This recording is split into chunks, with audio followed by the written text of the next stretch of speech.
콘텐츠 안테나.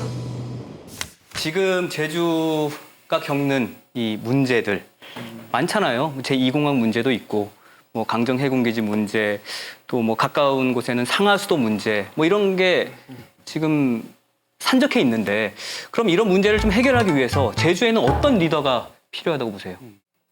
저는 지금 가장 중요한 건 개발이냐 보존이냐 문제에 따른 그 시대 정신을 누가 먼저 읽을 것이냐의 문제가 가장 중요한 것 같아요.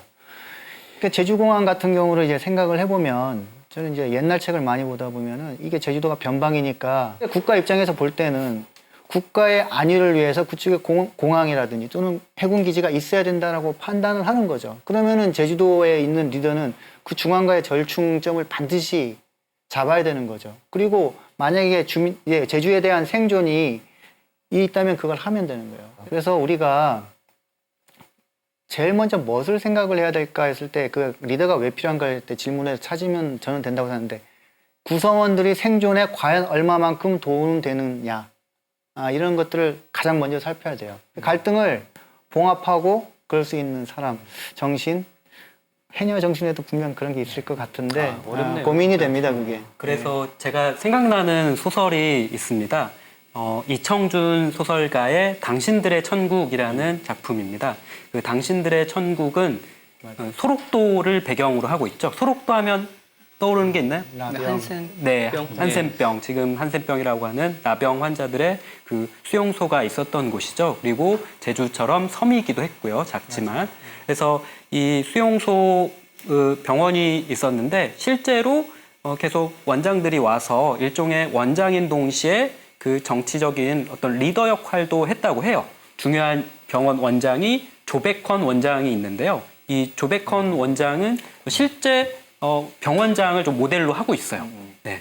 그런데 이 조백헌 원장 굉장히 헌신적인 원장이었죠. 그래서 한센병 환자들도 할 수 있다는 것을 보여주기 위해서 간척 사업을 시도합니다. 네. 하지만 이것은 조백헌 원장의 뜻이었던 거죠. 그래서 당신들의 천국이라는 이 소설은 당시 어떤 개발 독재, 박정희 개발 독재를 우회적으로 표현하는 일종의 정치적인 알레고리 소설로 읽힐 수가 있는데요. 다소 비꼬는 듯한 당신들의 천국이라는 제목이 붙였냐면은 아무리 좋은 지도자의 리더의 선한 의지가 있더라도 그 모든 민중이나 시민들이나 모든 사람들의 구성원들의 자발적인 의지가 아니라면은 그것은 그냥 당신들의 천국에 그칠 수 있다라는 그런 비판이 있거든요.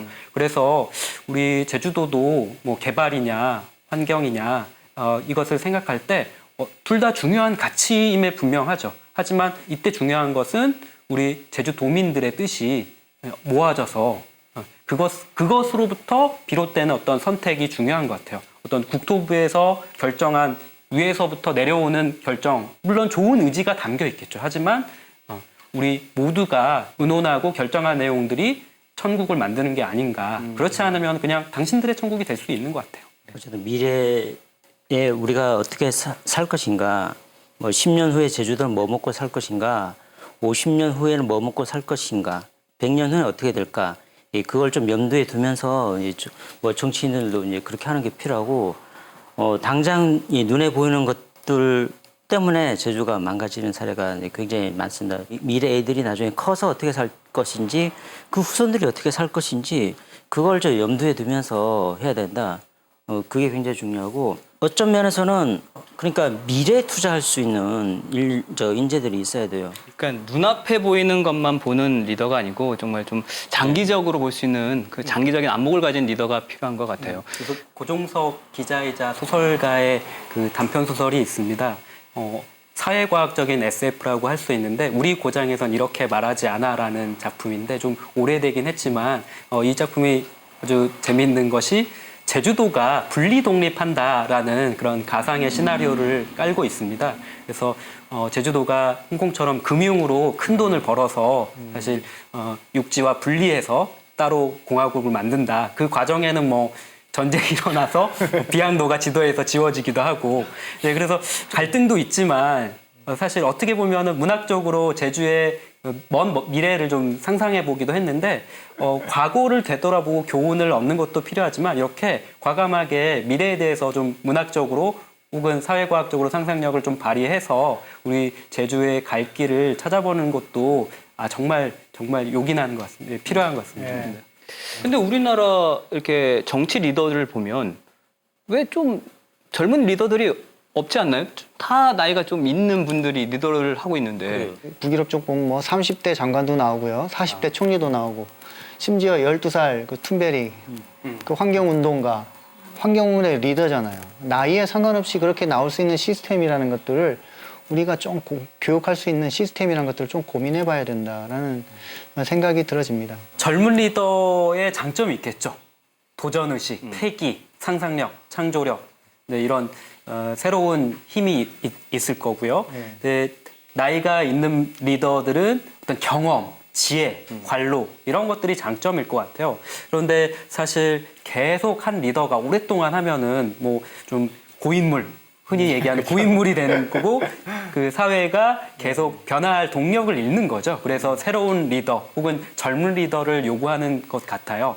그런데 사실 이 젊은 리더라는 것이 그 기준이 꼭 나이에 구속받지는 않아도 될 것 같아요. 네, 좀 생물학적 나이는 있지만 훨씬 더 어떤 도전의식과 패기, 젊은 생각, 그리고 행동력 이런 것들이 있다면 그분도 젊은 리더라고 할 수 있지 않을까 이런 생각을 합니다. 우리나라 지금 교육 시스템 자체가 너무 경직돼 있습니다. 초, 중, 고, 대학교 이렇게 과정을 거치게끔 돼 있고 그 중간 과정에서 이탈하면 뭔가 좀 이상한 사람으로 이제 취급되는 경향이 많은데 그걸 좀 깨야 가능할 것 같습니다. 옛날 조선 때는 급제하게 되면은 바로 이제 정치로 이제 들어가서 정치인이 되는데 우리 때는 그게 쉽지 않습니다. 지금은. 정치라는 분야도 사실 스페셜한 분야이기 때문에 사실 어렸을 때부터 해야 돼요. 근데 사회 경험을 너무 많이 한 상태에서 오니까 자기 관념으로 사회를 해석하는 거예요.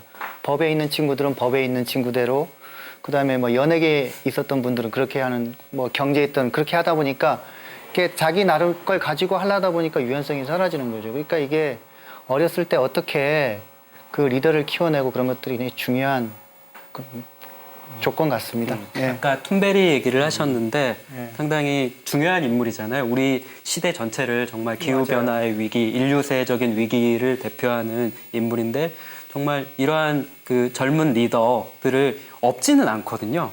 근데 이 젊은 리더의 목소리를 좀 자주 들어주고 또 미디어에서도 계속 노출하고 이제 그들이 커 나갈 발판을 마련해 주는 것도 중요한 것 같아요. 네. 그러니까 이게 라떼는 마리아의 그 현상에 대해 최근에 유행하는 말이잖아요. 그거를 나 때는 이런 거 했어가 중요한 거 아니고 그 시대를 관통하는 정신을 얘기해 주면 돼요. 그 정신을 읽으려면은 공통된 일종의 철학이라든지 그런 것들을 얘기해 주면은 같이 공감대가 생기는 거죠. 공동의 목표가 생기면은 거기서 반드시 리더가 나오게 돼 있어요.